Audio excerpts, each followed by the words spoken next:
Well, what's good, everybody? Oops. Welcome back to what I like to call Akimo Rants. You know what I mean? Where fight coming up and, just feel the urge to talk about it. Where things are unsure or some uncertainty. And, anywho, so, yes, we all know the upcoming events, Conor versus Floyd, Mr. Money. No, I guess the same reason I'm talking about this one now, like the same reason I talked about about Conor versus Nick. I don't remember, but the second fight with him, the second fight with Diaz, where people were, it was a lot of mixed, opinions, but I felt that he was going to win that fight, right? Because I know he's a person that gets better and you know he learns despite all the shit talking and all the attitude and all that. He's a dude that's dedicated to his craft and he'll work on it and improve it, right? Now, as for this fight now with Floyd in the boxing realm, right? A lot of people talking shit. A lot of people saying, "Yo, it's probably equal, but I'd say it's more for Floyd because it's boxing and he's basically one of the kings of boxing. So to come over directly from MMA to take on Floyd is like some form of suicide, but I don't think so, right? But and then you have another set of people who seem to take life a bit too seriously, talking about how the fight is a joke and all that. And I don't believe that's the case because the reason why I'm very interested in this fight is because Conor is a skilled dude, and he has good hands. While I'm not saying it's going to be easy, I'm saying it's going to be interesting. Because as a guy like Conor who kind of prove the odds wrong, or basically prove if anything is not in his favor, he proves that he can beat it anyway. So it's something that you can expect from him. You can expect some level of betterment. I don't know, but basically you're not going to see him go into a fight and just be completely destroyed. Is that he messed up, like bad decision, but point is that he doesn't go into a fight and it look like he's losing the entire time. Or if he does, he comes back out with a win like in Chad Mendes' fight. Alright, anyways. So what people say, so, that's what they talk about. They talk about, here, he does have a chance. He just won't make it against the most defensive boxer that has been ever seen, right? So let's talk about, before I get into the fighters, I want to talk about the transition, like from boxing to MMA and vice versa. Now we'll see, what kind of see something like this. Well, I already seen something like this before in James Toney versus The Natural, right? The thing about that fight was you can't come into an MMA fight without at least like a year or more under your belt of like grappling and MMA style fighting, right? Now, I'll say this. I think obviously a transition plays very largely into this, but what I can say with confidence is that it's actually easier to transition from MMA to boxing, right?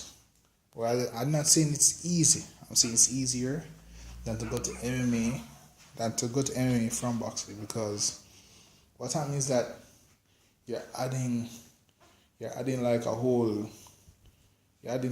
arsenal of weapons to you that you don't know how to use, like some big awkward weapons that you don't know how to use, rather than just putting away some weapons and focusing on your handgun or your assault rifle, rather than using a handgun, your assault rifle, your shotgun, your grenades, shit like that. Point is that you kind of know how to use one already, right? If it's boxing, you know how to use one. You just have to become very efficient at using it all the time, rather than getting a shitload of weapons and you have to be like, okay, when do I throw this? When do I pull out this gun? You know what I mean? When do I use this? Do I use it when they come up close? Shit like that. It's basically you have to learn too many things, right? Rather than boxing, where you have to learn to refine one skill. Alright, so let's say now what is expected of Conor in this fight. Well, to me, a lot of people say something different, right? I believe, like, I'm put it this way. The way how Conor is, I expect the way how it should go is that I expect him to get hit a lot, right? I expect him to get hit a lot. But I know Conor will. I think when you see like some videos of him like striking, boxing as well, you see him kind of use that the MMA movement. I think Joe Rogan mentioned this too. Is that he used that movement when he had in MMA. So it's two things about that. It feels like it's going to kind of slow him down a bit, right? I feel like it might slow him down a bit, but on the other hand of that, it might be awkward for Conor. It might be awkward for Floyd to deal with, right? But I expect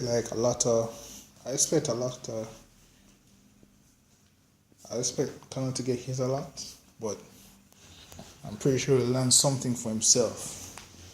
Now, with that being said, I know that Floyd is like a genius at defense in boxing.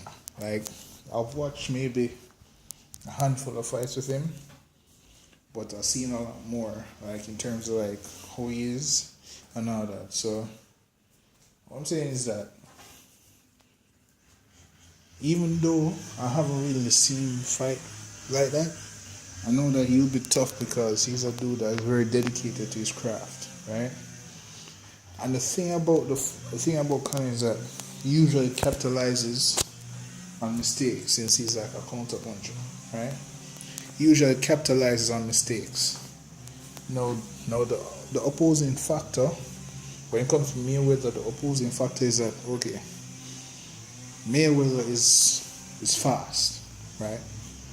Maybe the age slowing down, maybe not. I don't know. But what I'm saying is that Mayweather is fast, right? So all those speed type counters and strikes, it might be harder to catch him with. That's one of the big things I'm worried about, because Conor is a person who relies on speed. Even with punches, it's not power. He doesn't try to hit people with power. He hits them with speed. Every time he fights, the way he throws his punches is usually a lot of torque from the feet into the hips to the hands. A lot of torque, a lot of speed. His type of fighting style revolves around full body, fast twitch, muscle striking type thing. So when he throws a punch, he throws it from his toes.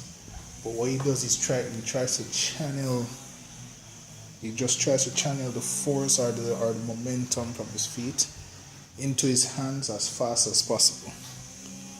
And I think that's where his style of striking comes from, or all that. But the things that you deal with a fast Floyd, or a generally quick Floyd, so that might be a drawback. I'm not sure, but it might be. Now, as for the leak video, people have been going crazy about that. And again, I was supposed to do research, and I heard something about it being like a year old. I'm not sure, right? But let's say for argument's sake that it hasn't changed. It's the same, like, I don't want to say it's the same, he'll be the same, because obviously he's going to improve it. That's a hero video, but let's say that was recent, right? Because to me, him releasing that video a year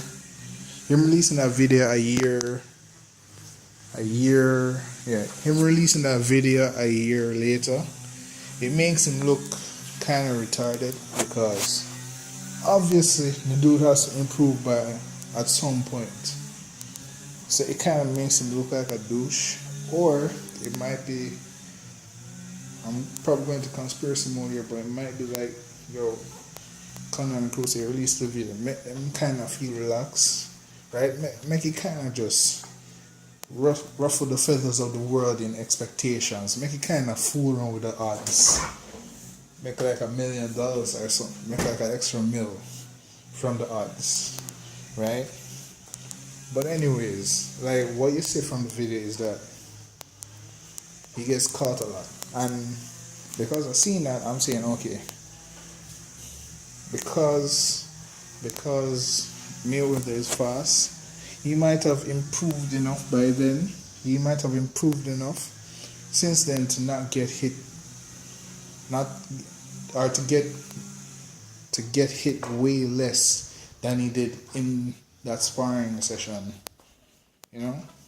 So what I'm saying is that the gap between that guy and Mayweather now is going to be big, so we might see more of the same in the actual fight between Conor and Floyd, right? So I'm expecting him to get hit a lot, but otherwise from that, I'm not too worried about the video,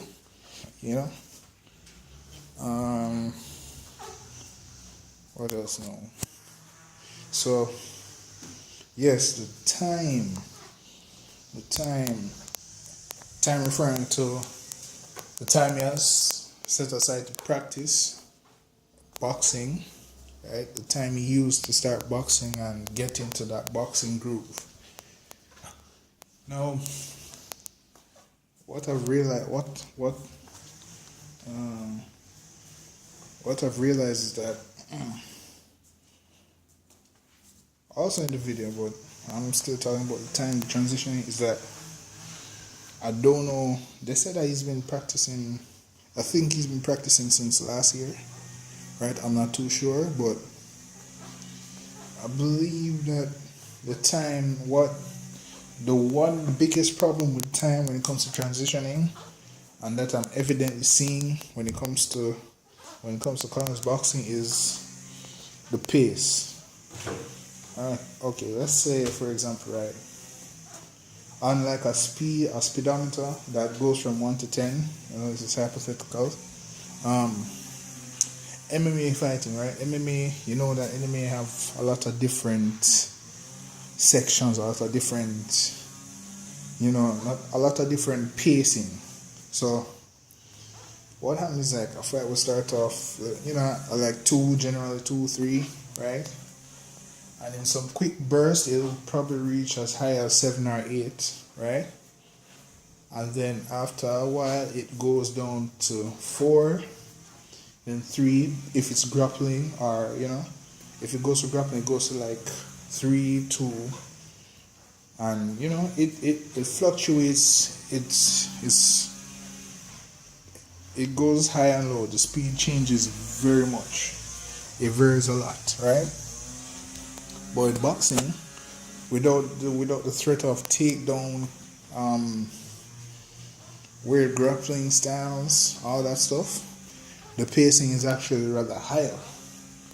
So what happens is that, and I've seen the effect of this in the videos, in the training video that Conor had done, or that was leaked, I should say, where you'll be fighting the guy, right? But most of the times, he would like slow down. Not really because he's tired, it's just that that's what he's used to. The pacing of like kind of stopping, while the other guy was like kind of in and out. And then you'll be out, like, when he gets hit a little too much, he actually starts to take one of those long 2-3 second breaks and comes right back in. I've realized that the pacing is very different, and because the pacing is different, Conor was able to get hit a lot because it's like he wasn't expecting to get hit at certain times. Granted, he was like prepared to be hit, but all I'm saying is that some of the times when he was hit, or too many of the times he was hit while kind of the general backup. It kind of looked like he wasn't used to the pacing. It's not even pressure; it's just the pacing of boxing. So I think that will be one of the biggest factors to me is pacing. He has to adjust to the pacing of a boxing fight. Right? And what is expected to happen in the fight? Well, I don't want to count him out. I don't want to count Conor out. I'm actually voting for Conor, right? Because people are going to be looking. Because as much as people will probably be rooting for Floyd, I think people are going to be watching to see obviously, be watching to see if Conor can topple Floyd in the early parts of the fight. So we're looking at I say to the latest round 6, right, which I believe is of a 12-round fight. I believe that at the halfway mark, if Conor doesn't do it, then the chances drop from, let's say, 80-70% to 20% of a victory for him. Because I imagine that the rounds would be tied or lean towards Floyd. That's what I believe. Now, I believe Conor going to be trying to take him out for most of the fight, right? So if he doesn't take him out before round 6, his chances drop drastically. I'd almost say if he doesn't win by round 6, he's going to lose by decision. Now, I'm not fully entertaining the fact that I'm not fully entertaining the idea that Floyd would knock out Conor, right? But I don't think there's space for that. It's either Conor knocks him out in the first 6 rounds or Floyd wins by decision. What I believe is that Floyd, during the first 6 rounds, even if he knocks him down, Floyd would be winning the round. Floyd would be winning the round by outboxing him and all that. He'll be winning the round regardless, right? So I believe it comes down to a good series of punches, and then when it reaches round 4 or 5, then you would hear okay, Conor is starting to connect more and more and all that, right? But this is the thing though. I don't think Floyd will miss a step too much or give Conor much opportunity to do damage, right? That's what I feel. It's as I said, he kind of relies on the weaknesses of his opponents, but I'm pretty sure Floyd won't give him that much of an opportunity. So that's the takeaway. So both men have means of winning the fight. But I said Conor's one is very more exhilarating, whatever. And the outcome, I have no idea. But I'm leaning towards Conor. I'm hoping Conor takes it, you know what I mean? That's it, man. I hope I do this right. I hope I did this right and all that. But it's either Conor in the first 6 rounds or it's Floyd to decision. That's what I think. Alright? Peace.